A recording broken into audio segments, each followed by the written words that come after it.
नाज़रीन आज हमारे साथ मौजूद हैं दो बच्चे, एक का नाम है हामिद रज़ा अत्तारी और दूसरे हैं हमारे रेहान अत्तारी।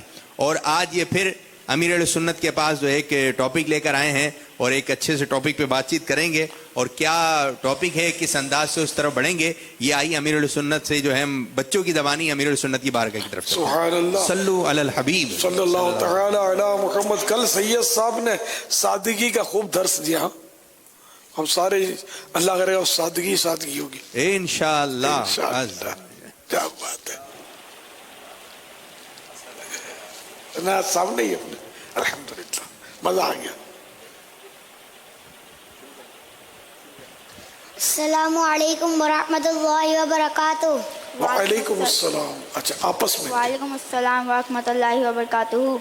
भाई आपको खाने में क्या पसंद है? मुझे तो जो भी मिलता है मैं खा लेता हूँ और अल्लाह का शुक्र अदा करता हूँ। भाई आपकी अपनी कोई पसंद नहीं है क्या? मेरे वालिदैन जो मेरे लिए पसंद करते हैं वही मेरे लिए बेहतर है। भाई मैं तो अपनी पसंद की चीज़ें लेता हूँ, अगर मुझे मेरी पसंद की चीज़ें ना मिले तो मैं जिद शुरू कर देता हूँ। पर आपकी जिद करने से क्या होता है? मुझे मेरी पसंद की चीज़ मिल जाती है। कल तो मैंने जिद करके बर्गर मंगवा कर खाया था। जंक फूड सेहत के लिए ठीक नहीं है, इससे गला और पेट दोनों खराब हो सकते हैं। लेकिन मुझे तो ये सब पसंद है। जैसे मुझे साइकिल चलानी हो या वीडियो गेम्स खेलना हो तो मैं जिद करके कर लेता हूँ। पर आप जिद किसी अच्छी चीज़ के लिए भी तो कर सकते हैं। ऐसी कौन सी चीज़ है, आप ही बता दें। आप फजर में जल्दी उठने के लिए और नमाज पढ़ने के लिए भी तो जिद कर सकते हैं। मुझे तो पतंग उड़ाने, गाड़ी के पीछे भागने और घर में शोर शराबा करने में मज़ा आता है। कि आपको पता है इससे कितनी परेशानी होती है। पतंग की डोर से हाथ जख्मी हो जाते हैं और इसकी डोर से कितने लोग गले भी कर सकते हैं। चलो गाड़ी के पीछे तो भाग सकते हैं ना, और शोर शराबा करना मना तो नहीं है ना। इससे आपका एक्सीडेंट हो सकता है और शोर शराबा करने से तकलीफ होती है। अच्छा मान लिया आपकी बात, लेकिन कभी कभार तो अम्मी अबू के आगे जिद कर लेनी चाहिए। लेकिन मुबीन भाई जिद करना तो बहुत बुरी आदत है, यही तो मैं आपको समझा रहा हूँ। लो, जिद करना कौन सा बुरा है, और बच्चे भी तो जिद करते होंगे। जिद करके कोई चीज़ मांगने से हमारे वालिदैन कितनी परेशानी से गुजरते होंगे। भाई किस बात की परेशानी, वो हमारे वालिदैन हैं, ये तो उनका फर्ज है। लेकिन हम पर भी तो फर्ज है हम उनकी बात माने और जिद ना करें। लेकिन हर बात तो नहीं माननी चाहिए ना, कुछ अपनी जिद करके भी मनवानी चाहिए। आखिर हमारी भी तो कोई मर्जी होनी चाहिए। ये बात कहाँ तक ठीक है? चलें अमीर अहले सुन्नत से पूछते हैं, हम बच्चों को जिद करनी चाहिए।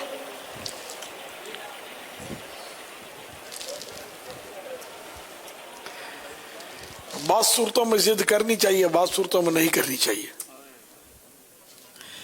तो बाकी जो ये बातें हुई ना, खाने पीने और ये चीजें खिलौने वगैरह, इन चीजों में तो वाकई जिद नहीं करनी चाहिए कि माँ बाप इसमें परेशान होते हैं।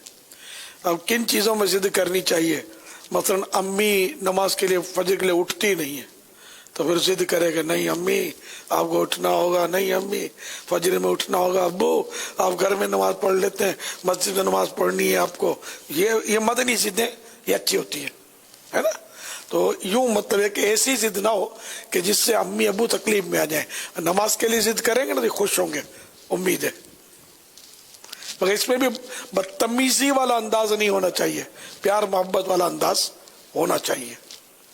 नहीं अबू छुट्टियां आ रही हैं, सब मदनी काफिले में सफर कर रहे हैं, मुझे भी ले जाएं आप, मदनी काफिले में हम सफर करेंगे। ये भी एक मदनी जिद हो जाए तो ये भी चल जाए, मतलब अब्बू इस बहाने तरकीब में आ जाए। तो नेकी के काम में इस तरह की मदनी जिद हो, मैं मदनी जिद बोल रहा हूँ इस तरह की हो कि जिससे इनको परेशानी ना हो, इनकी भलाई के लिए हो तो ये भी खुश हो जाएंगे। अगर मोहब्बत से रो रो के जिद करेंगे ना कि नहीं आपको बस नमाज जमात से पढ़नी है या नमाज पढ़नी है, तो इंशाल्लाह इससे बच्चा होता है ना, तो ये जब बोलता है ना बाजों का तो बड़ा इसका फायदा होता है और ज़हन में बात जम भी जाती है, दिल में एक अनजानी सी खुशी महसूस होती है कि मेरा बच्चा नेकी की बात कर रहा है और दुनियावी मामले में जिद नहीं करता, खाने पीने में जिद नहीं करता, हमको और मामलात में तंग नहीं करता। تو ماشاءاللہ آپ کا مکالمہ جو آپس کا گفتگو کا یہ اچھا رہا سکھانے کے حوالے سے. البتہ جیسے وہ کہتے ہیں کہ میں تو یہ فلاں گیم دیکھتا ہوں تو پتنگ اڑاتا ہوں، یہ سب ظاہر ہے کہ یوں اگر کوئی کرتا ہو تو گناہ کا اظہار ہے، لیکن یہاں مراد دوسروں کو سکھانا ہے. وہ دیکھنے والے بھی سمجھ سکتے ہیں کہ یہ سکھایا جا رہا ہے کہ یہ کام کرنے یہ کام نہیں کرنے. تو ماشاءاللہ بڑا اچھا آپ کا یہ مکالمہ رہا، مدنی مکالمہ مدینہ مدینہ. اللہ آپ دونوں کو بعمل عالم دعوت اسلامی کے بہترین مبلغ بنائے، مخلص مبلغ. صلو علی الحبیب صلی اللہ تعالی علی علی محمد. اجمیری کسوٹی کی طرف